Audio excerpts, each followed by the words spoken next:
faut faire quelque chose. Le modèle 2 roues le plus célèbre au monde est de retour, mais après la BD, place au cinéma. Ton chien, il a l'air gentil. Alors, qu'est-ce que vous m'avez digancé?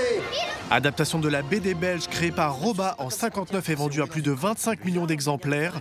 Boule et Bill raconte l'histoire d'un garçon et son chien, situé au cœur d'une banlieue pavillonnaire, tout ce qu'il y a de plus ordinaire. Je vous avais dit qu'il fallait pas prendre de chien. Bah, c'est la famille Ricoré, c'est-à-dire que c'est la famille parfaite.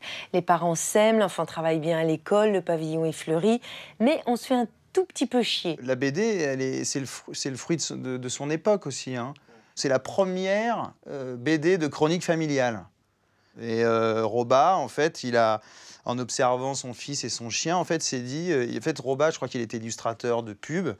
Il voulait faire de la BD et il a trouvé l'idée en regardant sa famille. Bah, tu vois, mon vieux, c'est ta vie que je vois dans une maison et je la regarde un peu avec tes yeux, tu vois.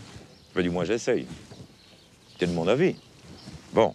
Roba avait envie de montrer ce qu'était une petite famille simple, sympa.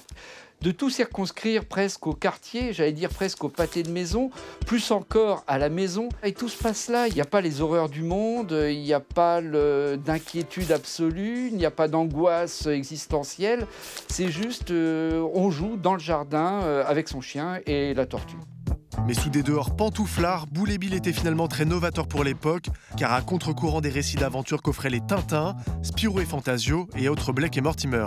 Une originalité qui sera aussi pointée du doigt, car accusée de stigmatiser au fil du temps un modèle familial rétrograde.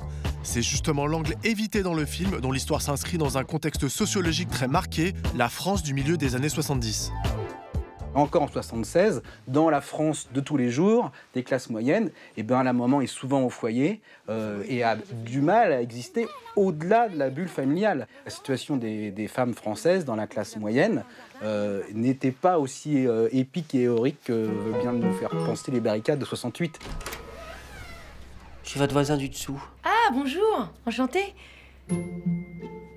Moi, je fais une dépression. Et il ne faut pas de bruit. Du tout, du tout. Ah, très bien. Je vais voir ce que je peux faire. Ça, c'est une vraie volonté des metteurs en scène qui prennent comme prétexte l'époque pour raconter un désir d'émancipation, une envie de fantaisie, qu'elles se sont un peu étriquées dans sa vie de mère au foyer, tout ça. Et donc ça donne un moteur à cette femme-là. Du coup, c'est un vrai personnage, c'était un vrai rôle, quoi. Vous êtes prêts? Oui. Allez vite.